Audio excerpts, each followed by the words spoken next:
Hello dear student, myself Hetal Goswami from Ma Ashapura Vidya Sankul. Today we will learn standard 10 subject essays and our topic is chapter number 18 price rise and consumer awareness. तो ये जो हमने देखा था कि अलग अलग जो लोगो हैं उसके बारे में मैंने दिखाया था कि ISI संस्था का लोगो होता है, BSI का लोगो होता है, लोगो ऑफ एगमार्क का होता है। फिर हमने देखा था कि किस तरह से MPO, HSCCL ऐसे अलग अलग जो लोगों के द्वारा हम जो ये जो ग्राहक हैं वो उस चीटिंग में ना आए, इसी तरह से हम ये जो सारी प्रॉब्लम्स है वो सॉल्व कर सकते हैं। आज का हमारा जो टॉपिक है वो है पेज नंबर 157 पे, जो है अंतर्राष्ट्रीय कक्षा की जो संस्थाएं हैं यानी कि organisation at the international level की जो संस्थाएं हैं उसके बारे में हम देखेंगे। तो यहाँ पे अंतर्राष्ट्रीय कक्षाओं की दो अंतर्राष्ट्रीय संगठन यानी कि स्टैंडर्डाइजेशन गुणवत्ता मानक की कामगिरी है वो हो रही है। तो पहला कौन सा है? ISO यानी कि इंटरनेशनल स्टैंडर्डाइजेशन ऑर्गेनाइजेशन। यहाँ पे आप एक मार्का देखेंगे, एक लोगो देखेंगे जो 18.13 में ISO का लोगो बना हुआ है, जिसका आप स्क्वायर में एक सर्कल बनाया हुआ है ISO देखेंगे। तो ये जो ISO क्या है तो उसके बारे में हम देखें तो ISO यानी कि इंटरनेशनल स्टैंडर्डाइजेशन ऑर्गेनाइजेशन, जिसका मुख्य हेतु जिनीवा में है। कहाँ है? जिनीवा में है, उसका मुख्य मथक है जिनीवा में, जिसकी स्थापना 1947 में की गई थी। जिसका कार्य क्या है? तो जिसका कार्य है अंतर्राष्ट्रीय समझौते के साथ साथ ISO यानी कि 9000 अंतर्राष्ट्रीय गुणवत्ता का प्रमाण पत्र या उत्पादन के एकमों के द्वारा उसकी संस्थाओं के द्वारा किया जाता हो।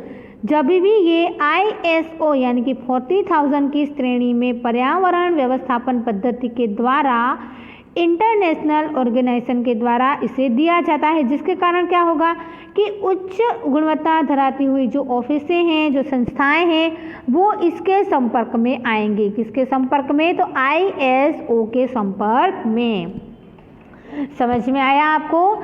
इसके बाद है organisation at the international level के अंदर सेकंड कौन सी है? तो कोडेक्स अल्टीमेट्रियल कमर्शियल यानी कि देखें तो CAC। तो क्या है? कोडेक्स एलिमेंट्रियस कमीशन यानी कि जो फूड के लगती हुई जो अंतर्राष्ट्रीय कमीशन है, जिसके अंदर अंतर्राष्ट्रीय खाद्य पदार्थों का प्रमाणित किया जाता है, कार्य करते हैं। इसी दौरान इस कमीशन की स्थापना 1963 के अंदर खाद्य और खेती संगठन यानी कि FAO के द्वारा विश्व आरोग्य संस्था यानी कि WHO के द्वारा करने में आई थी। इसका मुख्य मथक इटली के अंदर, इटली की राजधानी रोम के अंदर है।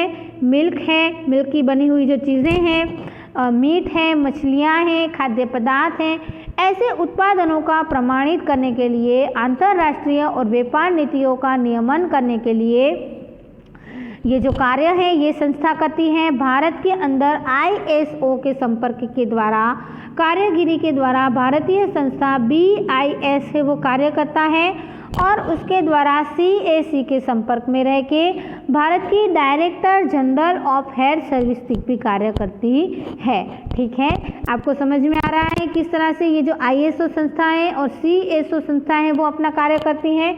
जो ISO संस्था है वो इंटरनेशनल स्टैंडर्डाइजेशन ऑर्गेनाइजेशन की संस्था है, जो गुणवत्ता का प्रमाण के उत्पादन है उसके द्वारा ऑर्गेनाइजेशन के द्वारा की जाती है।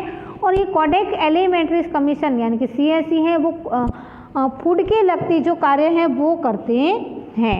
क्लियर? इसके बाद का हमारा जो टॉपिक है वो है who can file a compliment और वेयर। ये जो कंप्लेंट है वो कौन करता है यानी कि फरियाद है वो कौन दाखिल कर सकता है और कैसे कर सकता है? तो फर्स्ट ऑफ ऑल हम देखें तो कंज्यूमर हिमसेल्फ, सेकंड है सेंट्रल गवर्नमेंट, स्टेट गवर्नमेंट और गवर्नमेंट ऑफ यूनियन टेररिज्म। फिर हम देखें तो टूरिटेशन, फिर है थर्ड है कंज्यूमर सोसाइटी और कंपनी लॉ और अदर प्रिविलेशन लॉज। फोर्थ है representable consumer of behalf or consumer on the matter in which it is the interest of the consumers. Fifth में है any number of the family of person who has purchased the product or service with the purchaser may file or case if there are देखें तो shortage of the material और service और may lodge of complaints against loss. तो यहाँ पे जो हम देखें तो कंप्लेंट से वो कौन कर सकता है, तो फर्स्ट ऑफ ऑल है जो कस्टमर है वो खुद कर सकता है। सेकंड है केंद्र है, राज्य सरकार है, केंद्र शासित जो प्रदेश है उसकी सरकार है वो कर सकती है।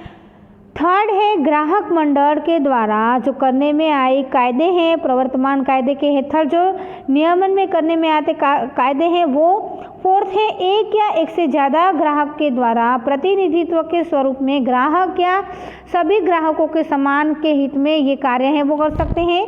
कोई भी माल या चीज़ वस्तु लेने वाली संस्थाएं हैं या समिति है या उसी कुटुंब का कोई सभ्य या माल लेने वाला है वही उसके सामने जो कंप्लेंट्स है वो कर सकते हैं। और कैसे कर सकते हैं उसके बारे में हम देखें तो जो उत्पादक या विक्रेता की ग्राहक की सच्ची और योग्य स्पष्ट फरियाद के निराकरण के लिए पहल दिखाए या तैयारी ना दिखाए तो उसके लिए भोग बनना जो ग्राहक हैं, कुटुंब है, उसके सभ्य के द्वारा स्थानिक जिले के अंदर फोरम है, राज्य कमीशन है, राष्ट्रीय कमीशन के केस करके स्थानिक पुरवठे के अंदर कचेरी, तोलमाप विज्ञान ग्राहक की कचेरी, ग्राहक मंडल, कलेक्टर कचेरी जैसे फरियादी दाखिल हम कर सकते हैं।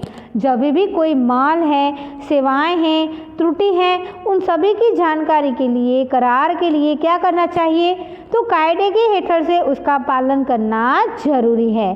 कार्य करने की रीत में हम देखें तो अपूर्णता की खामियों के द्वारा, सेवाओं की उणपों के द्वारा, इनका जो वस्तुओं की गुणवत्ताएं हैं, उनका जो प्रकार है, उनकी जो शुद्धताएं हैं, वजन संबंधी घट है, ये सारी उणपे हैं वो ग्राहक फरियाद के द्वारा हम कर सकते हैं। ठीक है, इसके बाद है का टॉपिक है वो है कि how to file a complaint. तो हमें ये जो फरियाद है वो किस तरह से करनी चाहिए तो उसके भी यहाँ पे कुछ पॉइंट्स दिए हैं। जैसे हम देखें तो फरियाद की अर्जी को सरल, स्पष्ट और सादी भाषा के अंदर टाइप करके, हस्ताक्षर के अंदर, ईमेल करके, कोर्ट के अंदर वकील के मार्फत से केस हमें लगाना चाहिए और उसका सौगंधनामा है वो भी करना चाहिए। अर्जी के अंदर अर्जदार का नाम है, उसका एड्रेस है, उसका संपर्क का नंबर है, वो सभी दाखिल करने चाहिए। क्लियर। सेकंड हम देखें तो फरियाद की जो विगतें हैं यानी कि कंप्लेन हम जो कर रहे हैं उसकी जो विगत है, उसका जो वर्णन है, फरियाद करने के जो कारण हैं वो हमें स्पष्ट रूप से लिखने चाहिए। फिर हम यहाँ पे देखें तो किस तरह से, तो थर्ड में हम देखें तो जो आरोप हमने लगाए हैं उसके संदर्भ में जो आधार हैं, उनके जो पुरावे हैं, दस्तावेज हैं, उसकी जो प्रमाणित नकलें हैं वो भी हमें डालनी चाहिए। कभी कभी मूल पुरावे देना जरूरी नहीं होता है। क्लियर। फोर्थ है कि बिल और बिल से लगी हुई कच्ची या पक्की रसीद भी उसके साथ जोड़नी चाहिए। पेमेंट चेक से किया है तो उसकी विगत भी डालनी चाहिए। फिर इसके आगे हम देखें तो क्या है तो विक्रेताओं के द्वारा जो आगे के पेज में आप आएँ तो विक्रेताओं के द्वारा जो शर्तें, जाहिर खबर की नकलें, वारंटी या वारंटी कार्ड की पैम्पलेट्स होते हैं, प्रोडक्ट्स की नकल होती हैं वो भी हमने इसके साथ डालनी चाहिए। अर्जी के साथ साथ मांगी हुई जो वर्तर की चीज़ें हैं, दावे की चीज़ें हैं, उसके रकम के अनुसार नियम के मुजब फी भरनी चाहिए और ग्राहक फोरम के अंदर जो हमें कंप्लेन करनी है वो दाखिल करनी चाहिए। ग्राहक और उसके फरियाद का जो निवारण करने के लिए जो रीज़न उद्भव हुआ है उस रीज़न को 2 साल के अंदर फरियाद है वो दाखिल करनी चाहिए। कोई भी ग्राहक या ग्राहक संबंधी फरियाद करने के लिए कायदे के लिए विशेष माहिती अगर हमें चाहिए, मार्गदर्शन चाहिए तो गुजरात राज्य की जो हेल्पलाइन है वो टोल फ्री नंबर के द्वारा 1800-133-0222 के द्वारा या राष्ट्रीय कक्षा की जो हेल्पलाइन नंबर है वो है 1800-114-000 के द्वारा ये जो माहिती है वो हमें प्राप्त करनी चाहिए। क्लियर?